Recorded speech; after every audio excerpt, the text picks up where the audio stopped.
नमस्कार प्यारे साथियों, कैसे हैं आप सभी। आई होप आप सभी बढ़िया होंगे, ज़बरदस्त होंगे और आप सभी की पढ़ाई भी बेहतरीन चल रही होगी। तो आज हम लोग फिर से लेकर आए डीएलएड फर्स्ट सेमेस्टर की राजन सीरीज के, जो कि हमारा द्वितीय प्रश्न पत्र होने वाला है शिक्षण अधिगम के सिद्धांत। ठीक है, इसकी ये क्लास नंबर आज की हमारी 6वीं होने वाली है। ठीक है, इससे पहले के क्वेश्चन को हम कर चुके हैं। यदि आप उसकी वीडियो देखना चाहते हैं तो आप हमारे प्ले लिस्ट में जाकर चेकआउट कर सकते हैं। और यदि आपने अभी तक हमारे चैनल को सब्सक्राइब नहीं किया है तो प्लीज़ आप हमारे चैनल को सब्सक्राइब कर लीजिएगा और बेल आइकन को प्रेस कर लीजिएगा। ठीक है, चलिए आज के इस वीडियो को स्टार्ट करते हैं क्वेश्चन नंबर 131 से, जो कि हमारा होने वाला है कि प्रभावी संप्रेषण की प्रक्रिया होती है। तो प्रभावी संप्रेषण की प्रक्रिया कब होती है? जब दो लोग होते हैं, यानी मतलब जो हमारी वार्तालाप होता है द्विपक्षीय होता है। ठीक है, तो इसका जो राइट आंसर हो जाएगा ऑप्शन नंबर 20 हो जाएगा द्विपक्षीय। ठीक है, अगला क्वेश्चन है संज्ञानात्मक क्षेत्र से संबंधित नहीं है। तो संज्ञानात्मक क्षेत्र से कौन सा संबंधित नहीं है, देखते हैं। जानना ये संबंधित है, समझना ये भी है, और चिंतन करना ये भी संज्ञानात्मक क्षेत्र से संबंधित है। ठीक है, ये समयबद्धता जो है संज्ञानात्मक क्षेत्र से संबंधित नहीं है। ठीक है, अगला क्वेश्चन है कि डोमिनोज सर्वाधिक उपयोगी होता है, किस में होता है? डोमिनोज का जो मतलब होता है हमारा दशमलव प्रणाली पद्धति से होता है। तो वो किस में होगा? वो गणित व शिक्षण में होगा। ठीक है, तो इसका जो राइट आंसर हो जाएगा ऑप्शन नंबर 20 हो जाएगा गणित शिक्षण में। ठीक है, डोमिनोज। अगला क्वेश्चन कि वह शिक्षण प्रतिमान किसने बनाया जिसमें अध्यापक का स्थान कंप्यूटर ने लिया है? तो हमारे एक आशुबेल महोदय थे। अगला क्वेश्चन है कि शिक्षण अधिगम सिद्धांत नहीं है। तो शिक्षण अधिगम सिद्धांत कौन सा नहीं है, आइए देखते हैं। क्रियाशीलता का सिद्धांत, प्रेरणा का सिद्धांत, रुचि का सिद्धांत, या फिर प्रयोगात्मक कार्य प्रविधि। तो इसका जो राइट आंसर होने वाला है वो होने वाला ऑप्शन नंबर डी हो जाएगा प्रयोगात्मक कार्य प्रविधि। ये हमारे शिक्षण अधिगम का सिद्धांत नहीं है। ठीक है, अगला क्वेश्चन है संप्रेषण के घटक हैं। तो संप्रेषण के घटक कौन कौन से होते हैं, आइए देखते हैं। प्रेषक संप्रेषण घटक है, संदेश भी है और ग्राही। ठीक है, प्रेषक जो संदेश भेजता है, ठीक है, ग्राही जो रिसीव करता है, और संदेश क्या? ठीक है, संदेश भेजता है। तो इसका जो राइट आंसर हो जाएगा ऑप्शन नंबर डी से हो जाएगा ये सभी। ठीक है, संप्रेषण के घटक हैं। ठीक है, अगला क्वेश्चन है निम्नलिखित में से श्रव्य दृश्य सामग्री नहीं है। तो रेडियो आप सुन सकते हैं, देख नहीं सकते। ठीक है, चलचित्र आप देख सकते हैं और सुन भी सकते हैं। ठीक है, टेलीविज़न देख सकते हैं और सुन भी सकते हैं इस चीज़। ठीक है, कोई भी चीज़ है उस पर। कंप्यूटर ये भी हमारा श्रव्य और दृश्य में आएगा। तो इसका जो राइट आंसर हो जाएगा ऑप्शन नंबर ए से हो जाएगा रेडियो। रेडियो क्या है? सिर्फ हम उसकी आवाज़ को सुन सकते हैं। ठीक है, ना कि देख सकते हैं। ठीक है, तो अगला क्वेश्चन भ्रमण प्रवृत्ति के चरण है। तो भ्रमण प्रवृत्ति के चरण कौन कौन से आइए देखते हैं। शैक्षिक उद्देश्य या प्रकरण का चुनाव, ठीक है, पर्यटन स्थल का चुनाव, चयन, पर्यटन स्थल सामग्री, ये सभी। तो इसका जो राइट आंसर हो जाएगा ऑप्शन नंबर डी से हो जाएगा ये सभी। शैक्षणिक उद्देश्य या प्रकरण का चुनाव, ठीक है, पर्यटन स्थल का चयन, पर्यटन स्थल हेतु सामग्री, ये सभी हो जाएंगे। ठीक है, अगला क्वेश्चन है कि पाठ के प्रमुख तथ्यों को बार बार दोहराना किस शिक्षण सिद्धांत के अंतर्गत आता है? तो आइए देखते हैं।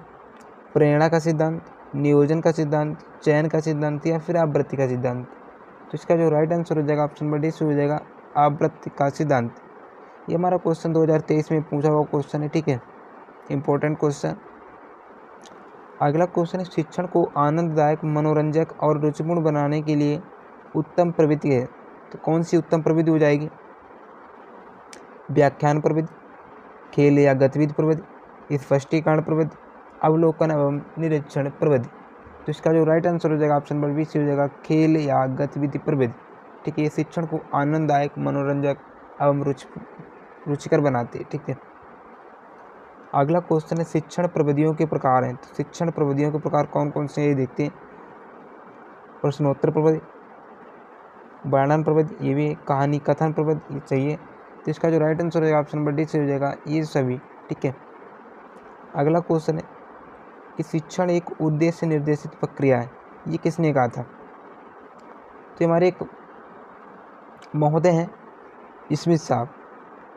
शिक्षण एक उद्देश्य निर्देशित प्रक्रिया है, ये किसने कहा था?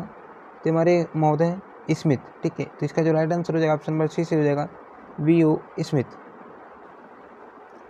अगला क्वेश्चन है कि आगमन विधि का प्रयोग किया जाता है। आगमन विधि का प्रयोग किस में किया जाता है? वो किया जाता है हमारा व्याकरण विधि में। ठीक है, इसका जो राइट आंसर हो जाएगा ऑप्शन नंबर ए से हो जाएगा व्याकरण विधि में। ठीक है, अगला क्वेश्चन है निम्न में से कौन सी श्रव्य दृश्य सामग्री के चयन में सर्वाधिक प्रमुख थे? कौन से थे? वो हमारे थे विषय वस्तु की प्रकृति।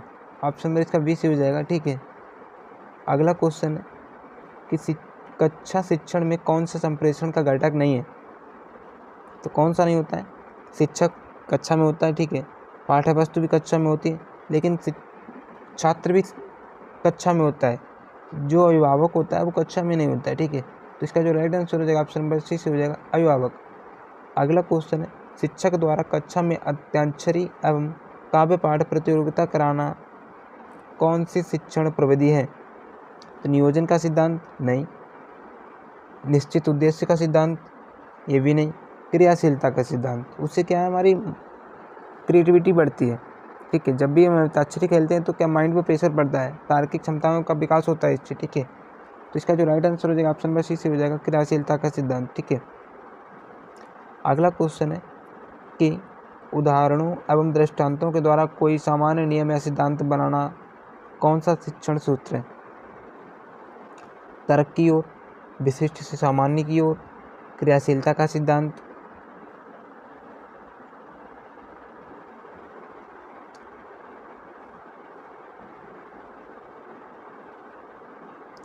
तर्क की ओर, विशिष्ट से सामान्य की ओर, विश्लेषण से संश्लेषण की ओर, संश्लेषण से विश्लेषण की ओर। तो इसका जो राइट आंसर हो जाएगा ऑप्शन नंबर बी से हो जाएगा विशिष्ट से सामान्य की ओर। ठीक है, अगला क्वेश्चन है कि पाठशाला विद्यालय को उद्यान की संज्ञा किसने दी? पाठशाला या फिर विद्यालय को उद्यान की संज्ञा किसने दी? तो हमारे कौन थे? वो हमारे फ्रॉवेल महोदय थे। ठीक है, इसका जो राइट आंसर हो जाएगा ऑप्शन नंबर सी हो जाएगा फ्रॉवेल। अगला क्वेश्चन छात्रों को अपने प्रभाव भावों एवं विचारों को व्यवस्थित ढंग से व्यक्त करना किस प्रविधि में आता है? तो वो किस में आएगा? वो हमारा आ जाएगा ऑप्शन नंबर बी से हो जाएगा इसका वाद विवाद प्रविधि में। ठीक है, अगला क्वेश्चन है प्रश्नोत्तर प्रविधि के जन्मदाता कौन है? तो प्रश्नोत्तर प्रविधि के जन्मदाता हमारे कौन है? सुकरात। इसे हम सुकराती विधि भी कहते हैं। ठीक है, इसका जो राइट आंसर हो जाएगा ऑप्शन नंबर सी से हो जाएगा सुकरात।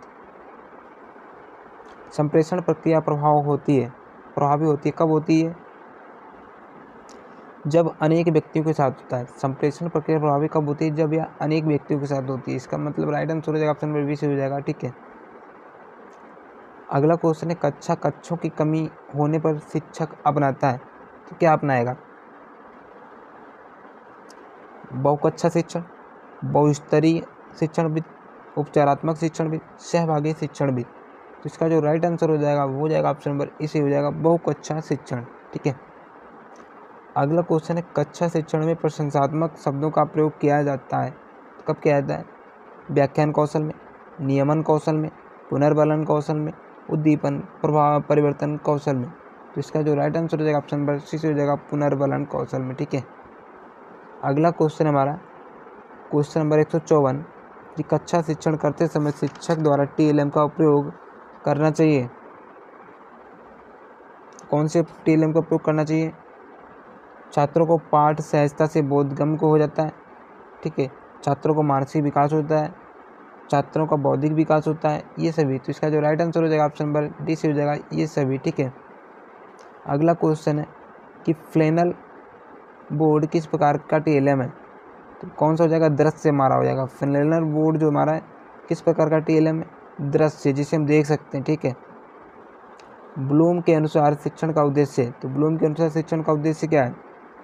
ज्ञानात्मक उद्देश्य, भावात्मक उद्देश्य, क्रियात्मक उद्देश्य, ये सभी। तो इसका जो राइट आंसर हो जाएगा वो हो जाएगा ऑप्शन नंबर डी से हो जाएगा ये सभी। ठीक है, ये हमारा 2022 में पूछा हुआ क्वेश्चन, इंपॉर्टेंट क्वेश्चन है। ठीक है, अगला क्वेश्चन है साविद्या या विमुक्त शिक्षा का उद्देश्य किस विचारधारा का मानना है? तो किस विचारधारा का मानना है ये?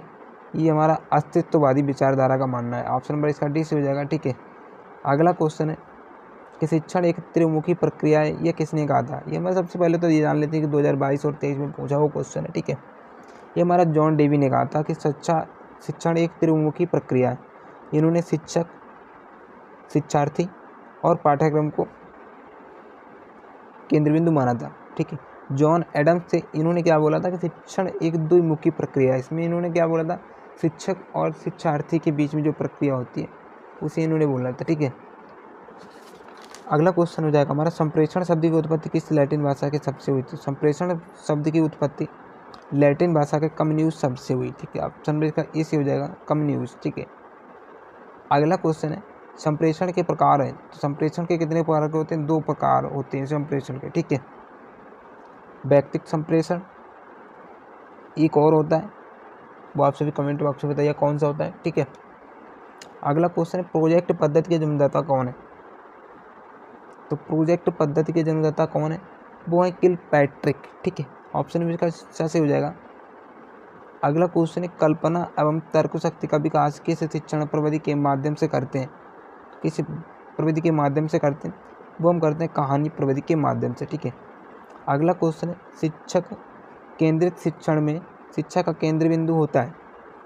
तो शिक्षक केंद्रित शिक्षण में तो सब जाहिर सी बात है, शिक्षक केंद्रित शिक्षा है तो उसे शिक्षक ही होगा केंद्र बिंदु। यदि बालक केंद्रित शिक्षण हो तो उसमें विद्यार्थी होता है, ठीक है। तो इसका जो राइट आंसर हो जाएगा ऑप्शन नंबर ए से हो जाएगा। अगला क्वेश्चन है कि सूक्ष्म शिक्षण पद्धति के जन्मदाता कौन है? डी एलन स्किनर, वी के पासी या फिर रायबर्न। तो इसका जो राइट आंसर हो जाएगा वो जाएगा ऑप्शन नंबर ए से हो जाएगा, डी एलन, ठीक है। तो दोस्तों, आप सभी को आज की क्लास कैसी लगी आप कमेंट बॉक्स में बताइएगा, ठीक है। और वीडियो अच्छा लगा हो तो लाइक करें एवं चैनल को सब्सक्राइब करें।